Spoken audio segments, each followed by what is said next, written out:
Pour comprendre comment j'en suis arrivée là, il faut que je reparte du début. Je m'appelle Tiffaine, j'ai 32 ans aujourd'hui. Mais cette histoire remonte à bien plus loin. Grandir dans ma famille, c'était loin d'être facile. Mes parents tenaient un petit café de quartier. Rien d'extraordinaire, juste un endroit où les habitués venaient boire un café et manger un sandwich. Depuis que je suis toute petite, il y avait toujours une différence dans la façon dont ils me traitaient, comparée à ma sœur Jeanne. Elle a 4 ans de moins que moi. Et franchement, elle a toujours été l'enfant chéri. À 6 ans, elle a eu un vélo flambant neuf pour son anniversaire. Moi, pour mes 10 ans, j'ai eu un carnet et quelques stylos pour t'aider avec tes devoirs, disait maman. À 12 ans, Jeanne a eu un smartphone. Moi, j'ai dû faire du babysitting pendant des mois pour m'acheter un vieux téléphone à clapet à 15 ans. Mais le pire, c'était le café. À 13 ans, on attendait de moi que je vienne aider après l'école, servir les clients, faire la vaisselle, balayer, sans argent de poche, sans salaire. Juste le devoir familial. Pendant ce temps, Jeanne passait, prenait un cookie et repartait aussitôt. À 16 ans, alors que Jeanne en avait 12, ils lui ont donné 20 € juste pour avoir apporté le courrier. Moi, j'avais passé tout mon samedi à la caisse. Tu es tellement douée avec les clients, Tiff, disait papa quand j'osais parler d'injustice. Jeanne n'est pas encore prête pour autant de responsabilités. Elle ne l'était jamais. Mais elle était toujours prête à recevoir les récompenses. À 17 ans, j'en ai eu assez. Je me souviens de ce jour comme si c'était hier. Il faisait chaud, j'avais enchaîné 8 heures de service. Jeanne était restée à peine une demi-heure, puis était partie au centre commercial avec ses copines. Maman lui avait donné 50 € pour déjeuner et faire les boutiques. Je suis allée dans le bureau où papa faisait les comptes. J'arrête, j'ai dit. Il a rigolé. Arrêtez quoi? Travailler ici gratuitement. J'ai postulé au café de Rosine de l'autre côté de la ville, il m'embauche. 13 € de l'heure. Son visage a changé immédiatement. Tu n'es pas sérieuse. C'est une affaire de famille. Une entreprise familiale, ça peut quand même payer ses enfants, j'ai répliqué. Maman est arrivée et ils se sont mis à deux pour me faire la morale. Ingrate. L'héritière du café. Je les trahissais. Ils ne m'ont plus adressé la parole pendant 2 semaines. 2 semaines de silence à la maison. 2 semaines à voir Jeanne me sourire d'un air satisfait au dîner. Mais j'avais mon propre argent pour la première fois et ça faisait du bien. Puis est arrivée la bombe universitaire. J'avais postulé en secret à des facs et j'ai été acceptée à l'université de Rennes avec une bourse complète pour étudier la finance et l'analyse d'investissement. Quand je l'ai annoncé pendant le dîner, papa a failli s'étouffer avec sa boulette de viande. La fac? Pourquoi faire? A demandé maman comme si j'avais dit que je partais dans un cirque. Je veux devenir analyste financière. Papa s'est mis à rire. Tu as une carrière toute trouvée ici. Une carrière où tu ne me paies pas, j'ai répondu. On te nourrit, on t'habille, on t'offre un toit, a dit maman. Je ne travaillerai pas au café. Pas tant que vous payez Jeanne et pas moi. Ils ont nié bien sûr. Jeanne n'avait que de l'argent de poche, pas un salaire. Mais j'avais vu les registres. Elle était officiellement salariée depuis ses 14 ans. On ne payera pas tes études, a fini par dire papa. Pas pour un diplôme inutile. J'ai souri. Bourse complète. Et j'ai économisé chez Rosine pour un appart. Je partage le loyer avec Catherine, une fille de ma classe. Le silence qui a suivi était assourdissant. Ils ne m'ont pas adressé la parole pendant tout le mois qui a précédé mon départ à la fac. Durant ma première année, pas un appel, pas un message, pas une invitation pour les fêtes. J'ai passé Thanksgiving chez la famille de Catherine. Noël aussi. En 2e année, ma tante Élise m'a appelée. On a toujours été proches. C'est la sœur de maman, mais elle est tout l'opposé. Ils sont toujours blessés que tu n'aies pas repris le café, m'a-t-elle dit. Ta mère dit que tu as brisé le cœur de ton père. Elle a parlé du fait qu'il payait Jeanne mais pas moi? Qu'elle a eu une voiture pour ses 16 ans alors que moi, je prenais le bus jusqu'à pouvoir m'acheter une vieille épave? Je sais ma chérie, c'est injuste. Je me suis jetée à fond dans la vie universitaire, amis, bonnes notes, petit boulot dans une entreprise financière, au service courrier, juste pour mettre un pied dans le milieu. Parfois, je regardais les réseaux de Jeanne. À 17 ans, elle a posté un selfie avec son premier salaire du café, maman et papa rayonnant derrière elle. Légende, tellement reconnaissante d'être enfin appréciée pour mon travail. Je l'ai bloquée juste après ça. En dernière année, j'ai reçu des offres de 3 cabinets d'investissement. J'ai choisi Placement Montclair, l'équivalent français de Westfield Investment, car ils étaient spécialisés dans l'immobilier. Avec du recul, ce choix a tout changé. Et malgré tout, une petite part de moi espérait qu'ils viendraient à ma remise de diplôme. Ils ne sont pas venus. J'ai scruté le public, cherché des visages familiers. Aucun. Les parents de Catherine ont applaudi pour moi. Et tante Élise est venue avec des fleurs. C'est leur perte, a-t-elle murmuré en me serrant dans ses bras. Je suis tellement fière de toi. Ce soir-là, en fêtant ça avec nos amis, j'ai fait une promesse, réussir si brillamment qu'ils regretteraient un jour d'avoir choisi Jeanne plutôt que moi. Ma carrière chez Placement Moncler a décollé plus vite que je ne l'aurais cru. J'ai commencé dans le programme analyste, à analyser des chiffres et étudier les biens immobiliers. Alors que mes amis de fac se plaignaient de leurs premiers emplois mal payés, moi, je m'épanouissais. L'investissement immobilier me passionnait, la manière dont les biens prenaient de la valeur, l'impact de l'emplacement, l'art de savoir quand acheter et quand revendre. En 2 ans, je gérais déjà un portefeuille de biens pour mes propres clients. Mon patron, Richard, a commencé à me remarquer après que j'ai déniché un immeuble sous-estimé qui a généré 22% de bénéfices en 8 mois. Il m'a confié plus de responsabilités, des clients plus importants, des enjeux plus élevés. Je ne lui ai jamais dit que c'est en observant mes parents gérer leur café, même s'ils m'en ont tenu à l'écart, que j'avais appris à repérer les opportunités que d'autres ignoraient. Leur café marchait car il était idéalement placé, avec la bonne clientèle. Ça au moins je l'avais retenu. À 27 ans, j'avais assez économisé entre salaire et primes pour faire mon premier investissement personnel, un vieux duplex délabré près de l'université. Je l'ai rénové moi-même les week-ends, loué les 2 appartements à des étudiants en master, et j'ai rentabilisé l'achat en 14 mois. Ce succès m'a donné confiance. J'ai commencé à prendre plus de risques avec mon propre argent, tout en restant prudente pour les clients. J'ai racheté un local commercial saisi par la banque, l'ai transformé en appartement et triplé mon investissement. Puis j'ai recommencé avec un petit immeuble à la limite du centre-ville. Moi, je vivais simplement dans un F3 du quartier Aubert. Ce n'était pas luxueux ni branché, mais j'adorais cet endroit. L'immeuble datait des années 20, avec parquet d'origine, au plafond, et des fenêtres baignées de lumière matinale. Mes voisins étaient des artistes, des profs, des retraités qui vivaient là depuis des années. On organisait des repas partagés dans la cour l'été. C'était plus un foyer que la maison de mes parents ne l'avait jamais été. Tante Élise m'appelait encore de temps en temps. Elle avait divorcé d'oncle Philippe et s'était installée en Provence, où elle travaillait dans un centre de bien-être. Elle ne parlait de mes parents que si je posais la question, ce qui était rare. À 28 ans, j'ai pris une décision qui allait tout changer, j'ai quitté Placement Moncler. Richard était stupéfait. Tu es notre meilleur analyste. Dis-moi ce qu'il faut pour que tu restes. Ce n'est pas une question d'argent. Je veux construire quelque chose à moi. Il a secoué la tête, mais a respecté mon choix. Tu reviendras quand tu verras à quel point c'est dur dehors. Je ne suis jamais revenu. En 6 mois, j'avais fondé Investissement Tiffen B. Mes anciens clients m'avaient suivi, ce qui m'a donné une base solide. Je travaillais depuis mon appartement, où j'avais transformé la seconde chambre en bureau. Ma table de salle à manger faisait office de salle de réunion. J'ai embauché une assistante à mi-temps en télétravail. Ma stratégie était simple, trouver des biens sous-cotés, les rénover intelligemment, puis les revendre ou les garder en location. Je ne cherchais pas à devenir une magnate de l'immobilier. Je voulais une croissance durable et des revenus stables. La qualité avant la quantité. À 29 ans, j'ai trouvé la perle rare, un immeuble de 3 étages en plein centre. Il avait du cachet, un bon emplacement et un prix bradé parce que le vieux propriétaire devait vendre rapidement. J'ai vidé mes comptes, pris un prêt mesuré et j'ai acheté. J'ai recruté Mario, un ancien artisan à la retraite, comme gestionnaire. Il connaissait chaque recoin de l'immeuble et traitait les locataires comme sa propre famille.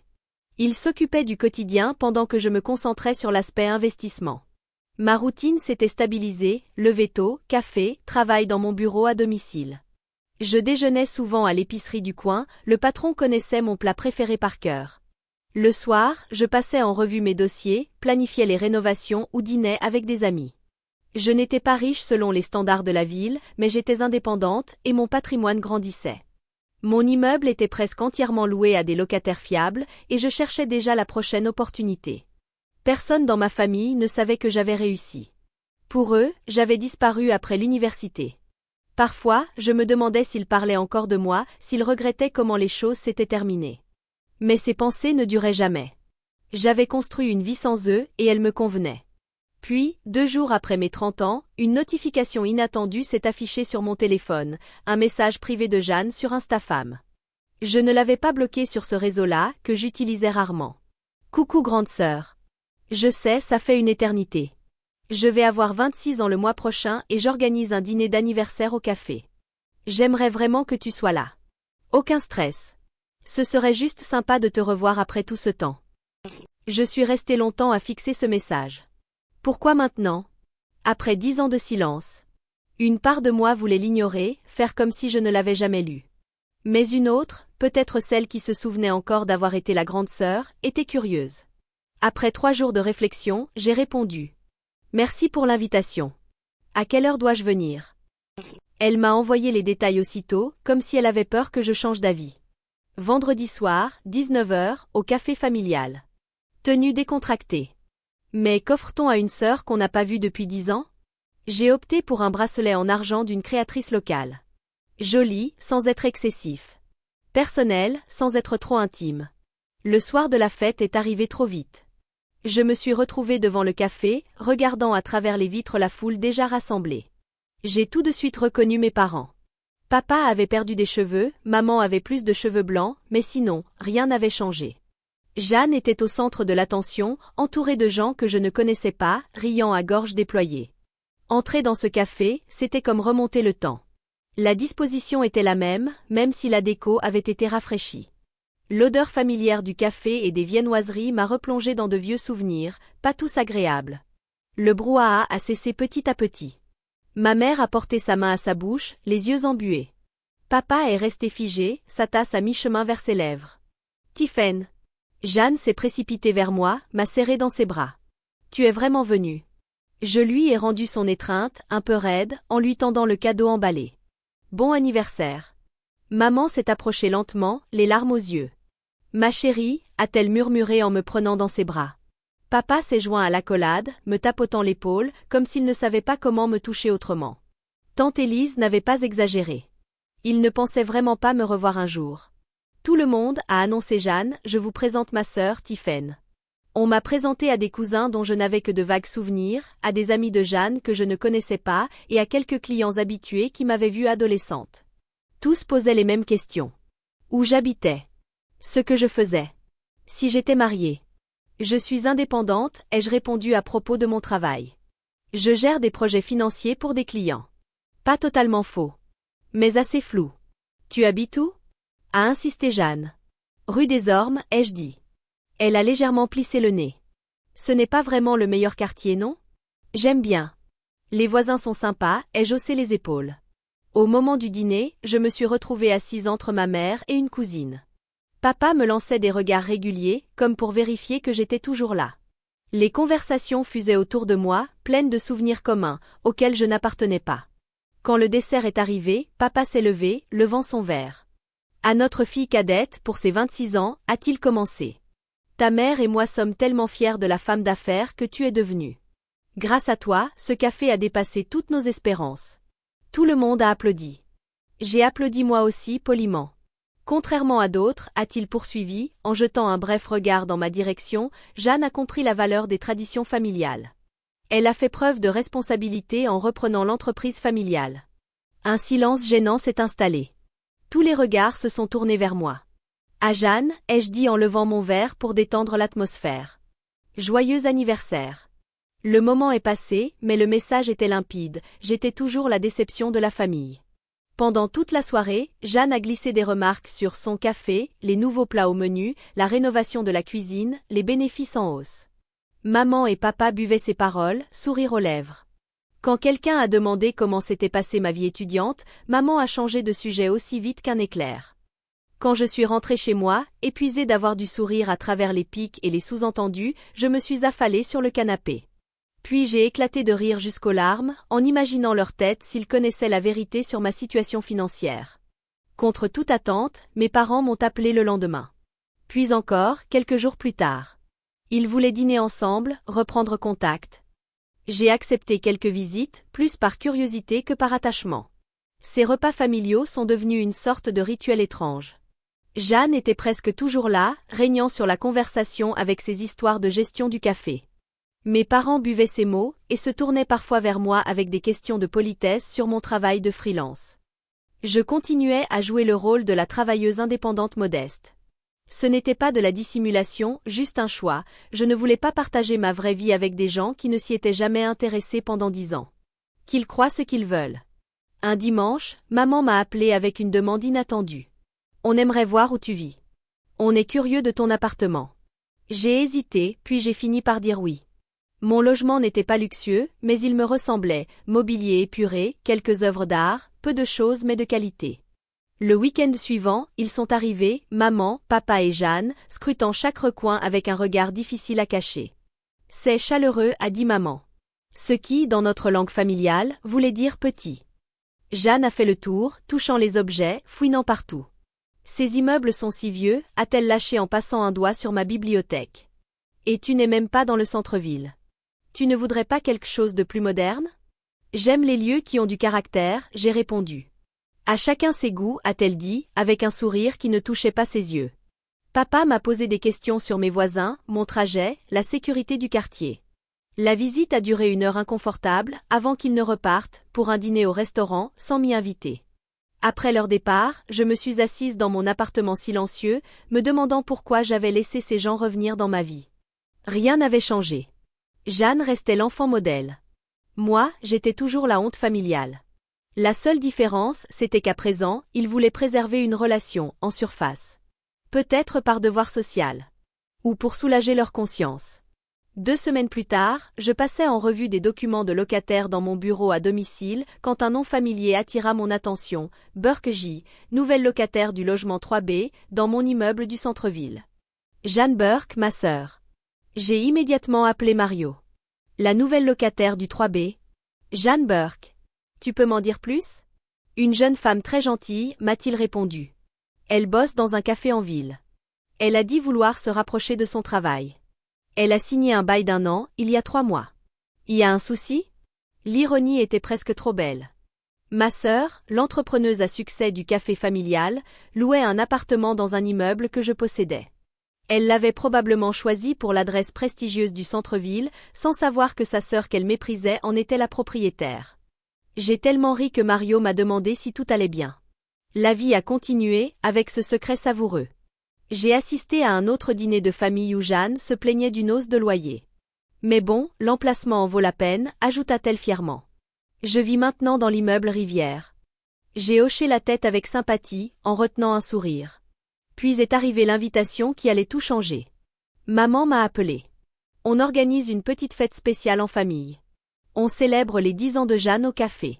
Ça nous ferait vraiment plaisir que tu sois là. J'ai accepté. Plus par curiosité que par réel désir. Quand je suis arrivée chez mes parents, la maison était remplie de visages familiers, des proches, des clients du café, des amis de Jeanne. Une grande banderole traversait le salon, 10 ans de succès. La fête battait son plein. Maman avait mis les petits plats dans les grands, et papa servait du champagne à tout le monde. Jeanne trônait en bout de table, telle une reine, recevant les compliments avec une modestie bien rodée. Je me suis installée à l'autre bout de la table, saluant poliment quelques parents qui semblaient étonnés de me voir là. Tante Élise, venue spécialement pour l'occasion, m'a discrètement serré la main sous la table, en signe de soutien. Maman a teinté son verre pour capter l'attention. Nous avons tellement de chance de célébrer les 10 ans de dévouement de Jeanne à notre entreprise familiale. Quand nous avons ouvert le café il y a 25 ans, nous espérions que nos enfants reprendraient un jour le flambeau.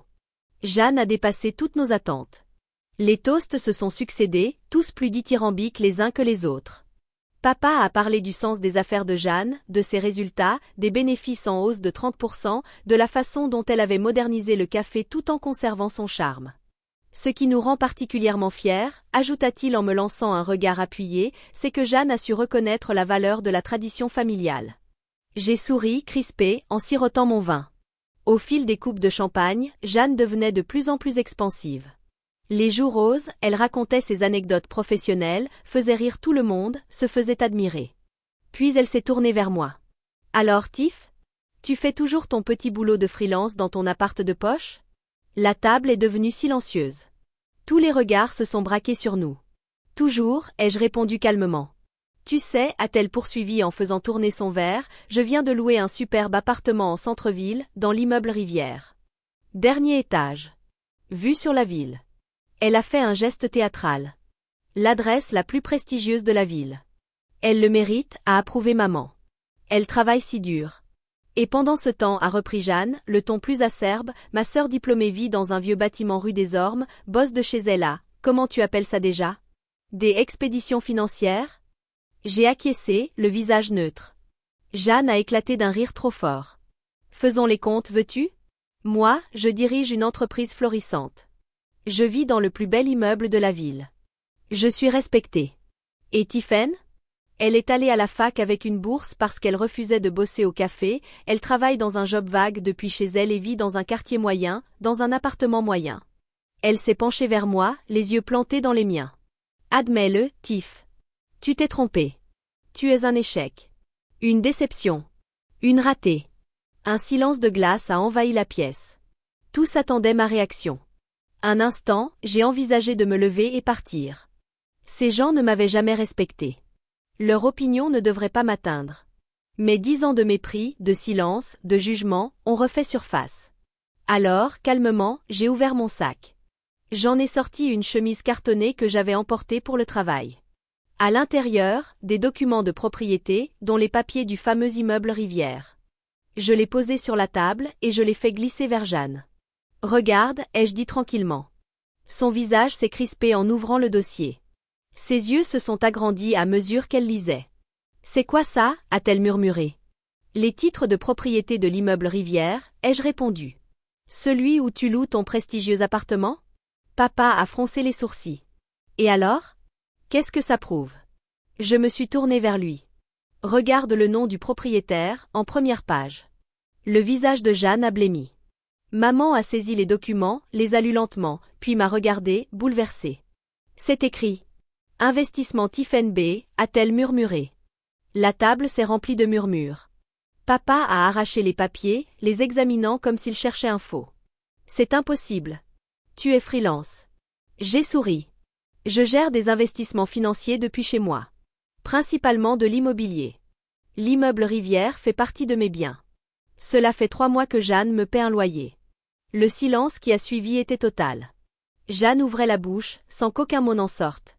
Alors j'ai continué, prenant mon sac à main. Pour répondre à ta question sur celle qui a fait le mauvais choix. Je te laisse tirer tes propres conclusions. Je me suis levée, adressant un simple signe de tête au visage figé autour de la table. Personne n'a dit un mot pendant que je m'éloignais vers la porte. Le dernier son que j'ai entendu, c'était le verre de champagne de Jeanne tombant au sol. Une semaine a passé. Mon téléphone s'est illuminé de messages venant de membres de la famille. Certains s'excusaient. D'autres étaient curieux. Certains, visiblement impressionnés. Je n'ai répondu à aucun. Puis, l'appel de ma mère est arrivé. Sa voix était hésitante, presque effacée. On aimerait te parler, Tiphaine. Ton père, Jeanne et moi. Tu pourrais venir demain? Contre mon bon sens, j'ai accepté. Il m'attendait, assis autour de la table de la cuisine, comme un conseil de discipline. Jeanne évitait soigneusement mon regard. Papa s'est raclé la gorge plusieurs fois avant de parler. Le café traverse une mauvaise passe, a-t-il fini par avouer. On a eu des difficultés financières. L'endroit attire moins qu'avant. Et la concurrence est rude. Maman a tendu la main vers moi, sans oser me toucher. On s'est dit, vu ton expérience dans l'investissement, peut-être que tu pourrais nous aider. Seule, ou en investissant dans l'affaire. Je les ai regardées, stupéfaites. Après tout ce qu'il s'était passé, c'était donc ça, la raison de leur invitation. On est une famille, a ajouté mon père, faiblement. Jeanne a fini par prendre la parole. Et peut-être que, je pourrais rester encore un peu dans mon appartement.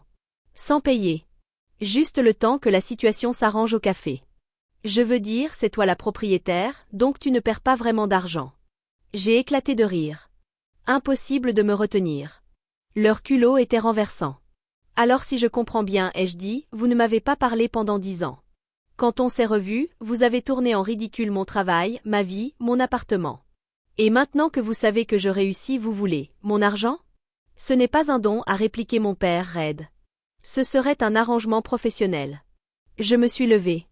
Je n'investis pas dans des projets à haut risque. Et votre café en est un, clairement. Je me suis tournée vers Jeanne. Et pour l'appartement, le loyer est dû le premier, comme d'habitude. Tu es égoïste, a lancé Jeanne. Après tout ce qu'on a fait pour toi. Et qu'avez-vous fait exactement? Ai-je demandé doucement. Le silence a répondu à ma place. Il n'y avait rien à dire. Je crois qu'on a fini, ai-je conclu en me dirigeant vers la porte. Ne me contactez plus. Ils ont essayé bien sûr. Appels, messages, tentatives par des proches. J'ai tout bloqué. Un mois plus tard, Mario m'a appris que Jeanne avait quitté l'immeuble Rivière. Elle n'avait pas renouvelé son bail. Je n'ai rien ressenti. Ni joie, ni tristesse. Ni colère. Juste une certitude tranquille, j'avais fait le bon choix. Il y a 10 ans, comme aujourd'hui. Parfois, on me demande si ma famille me manque. La vérité? Non. Pas celle dans laquelle je suis née. Mais j'ai construit quelque chose de mieux. Des relations fondées sur le respect mutuel et une affection sincère.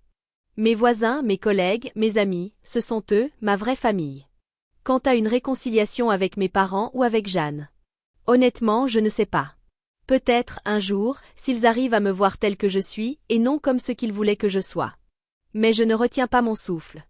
Et surtout, je n'attends pas. Ma vie continue. Avec eux. Ou sans eux.